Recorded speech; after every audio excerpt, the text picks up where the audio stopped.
ismaqal iyo daawasho wanaagsan oo markaani qodobadii ugu xiisaha badnaa Soomaaliya iyo caalamka qodobada aad ku daawan doontaan waxaa kamid ah ciidamada kumaandoosta Soomaaliya oo la wareegay deegaano ka tirsan Jubbada Hoose fiqi oo ka soo horjeestay go'aanka ay dowladda federaalka Soomaaliya ku ciqaabayso reer Kismaayo Kenya oo beenisay eedeyntii ay u soo jeedisay dowladda federaalka Soomaaliya gudoomiye Filish oo ku dhawaaqay go'aan farxad geliyay shacabka reer Muqdisho dowladda iyo AMISOM oo si rasmi ah ugu dhawaaqay in ciidamo AMISOM ah la geenayo Dhuusamarre qodobadaas iyo qodobo kale ayaad ku daawan doontaan hadduu ay beedmo markaani u diyaar garooba qodobadaas oo intaasi ka faahfaahsan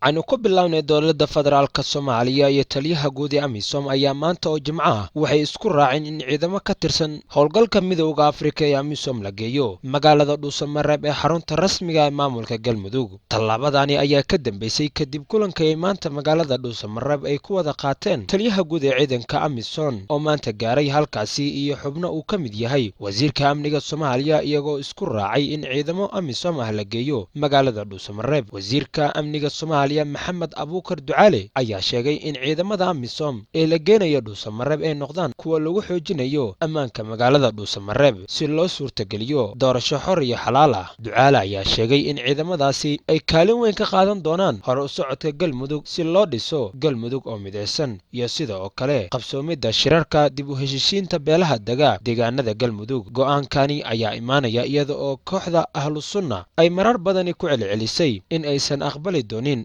in ciidamo AMISOM ah la geeyo magaalada Dhuusamarre dhanka kale gudoomiyaha cusub ee maamulka gobolka Banaadir ahna duqa Muqdisho Cumar Maxamuud Axmed Filish oo xalay si rasmi ah ula wareegay xilka ayaa sameeyay ballanqaad farxad geliyay shacabka caasimada Filish ayaa sheegay in uu si degdeg ah ku furi doono jidadka xiran ee Muqdisho isla markaana uu muhiimadda saarayo dhaqdhaqaaqa isku socodka gaadiidka iyo dadka waxaan hortiina ka ballanqaadayaa in maamulkayga shaqadiisa midda ugu muhiimsan ay tahay in laamaha ammaanka kala shaqeeyaan ammaanka caasimada waxaan si degdeg ah u furi doonaa wadooyinka kala xiran ee magaalada Muqdisho ayuu yiri gudoomiye Filish sidoo kale wuxuu tilmaamay in uu ku shaqeyn doono 6 tiir oo muhiim u ah horumarka gobolka Banaadir iyo shacabka ku dhaqan waxaan u cadeynayaa bulshada Muqdisho in aan ugu shaqeyn doono si daacadnimo oo hufan diyaar baan u ahay in aan idin kala shaqeeyo horumarinta gobolka Banaadir kobcinta dhaqaalaha maalgashiga iyo bilicda caasimada waxa ay leeyihiin mudnaan gaar ah ayuu intaas ku daray gudoomiyuhu ugu dambeyn wuxuu shacabka ku dhaqan magaalada Muqdisho ka dalbaday in ay kala shaqeeyaan maamulkiisa kuna garab siiyaan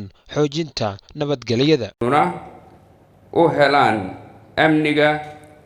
iyo nabadda ay xaqa u leeyihiin oo ah mas'uuliyadaha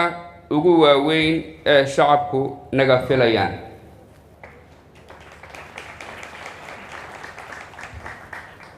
waxaan aaminsanahay amniga sugiddiisu inay tahay shaqo noo wada taal shacab iyo dowladba waxaana ku kalsoonahay haddii aan iskaashanno inaan ka adkaan doono cadowga waxaan hortiina ka ballan qaadayaa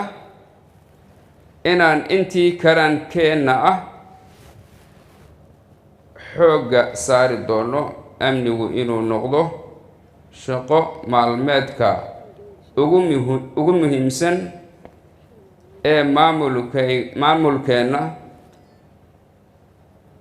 kala shaqayn doono laamaha amniga afayeenka ciidanka Kenya oo la hadlay warbaahinta gudaha dalkaasi ayaa beeniyay eedeyn culus ay horay ugu jeedisay dowladda federaalka ee Soomaaliya afayeenka ciidanka Kenya ayaa sheegay in ciidamada Kenya ee qaybta ka ah howlgalka AMISOM aysan ku lug lahayn dhoofinta dhuxusha Soomaaliya afayeenka ayaa tilmaamay ujeedka ciidamada kaliya uu yahay sidii ay Soomaaliya ugu soo bedeli lahaayeen nabad iyo xasilooni eedeyn kasta oo la xiriirta ku lug lahaanshaha dhaqdhaqaaq kale waa mid aan sal lahayn dadaal kasta oo lagu waji xumeenayo qaybtaasi taariikhdeeda waa mid aan waxtar lahayn ayuu yiri afayeenka ciidanka Kenya ugu dambeyn afayeenka ciidanka Kenya ayaa hoosta ka xariiqay in ay sii wadayaan doorkooda ku aadan sidii loogu guuleysan lahaa al-shabaab hadalkani ayaa ku soo aadaya iyada oo marar badan ciidanka dowladda Kenya lagu eedeeyay in ay ku lug leeyihiin dhuxusha tirada badan ee laga dhoofiyo dekedda magaalada Kismaayo taas oo la sheegay in ay al-shabaab dhaqaale badan ka helaan ciidamada xoogga dalka Soomaaliyeed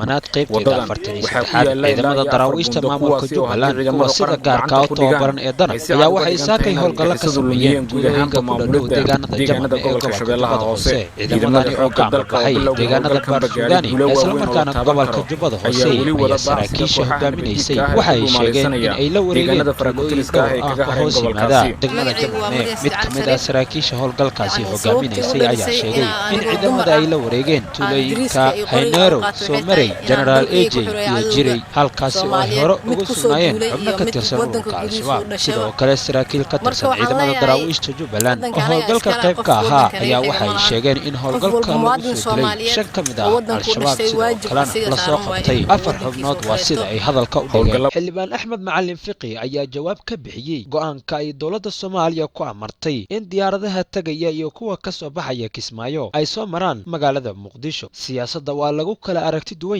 karaa waana arrin ka dhaxaysa siyaasiyiinta laakiin macquul maahan in dowladda Soomaaliya magaceeda lagu ciqaabo dad Soomaaliyeed go'aanka madaxda dowladda Soomaaliya oo ka careysan doorashadii Jubbaland ee looga awdroonaaday ee leh muuqaalka argoosiga ma ahan wax qabta shacabka Soomaaliyeed ee Jubbaland ku dhaqan iyo kuwa halkaasi u safraya diyaaradaha Kismaayo tagaya ama ka imaanaya Muqdisho ha soo maraan ma ahan go'aan xilkasnimo ama saldhig sharci leh waana isla aqliyadii wadooyinka xamar lagu xiray iyo midda aan looga hadlin laguna cunaqabateenayo shacabka canshuuraha ka qaadanaya dekada Muqdisho iyo ganacsiga dalka go'aanka filla Soomaaliya saakay ka soo baxay waa mid dhibaato ku ah xuquuqda isku socodka iyo dhaqdhaqaaqa dadka Soomaaliyeed kamana bixi karaan dadkeenu culayska ka dhalan kara go'aankaasi hay'adihii dalka waxay noqdeen kuwa go'aano siyaasadeed loo soo dhaxmarsiinayo kana gudbaya xindaabka shaqeed ee loo igmaday hay'adda duulista iyo hawada marnaba kama aysan hadlin diyaaradihii ciidanka Itoobiyaanka way isku soo dayday in ay ka degto Kismaayo toddobaadkii hore laakiin go'aanada shacabka lagu dhibaateynayo waa ay soo saaraysaa waa wax laga xumaado inkastoo aan aaminsanahay in uusan go'aankaasi hirgeli doonin haddana guddiga wadooyinka dekadaha garoomada tamarta iyo gaadiidka labada aqal ee baarlamaanka federaalka waxaa looga fadhiyaa in ay soo farageliyaan sharciga dalka hareer marsan laguna ciqaabayo shacabkeena u kala socdaalaya gobolada dalka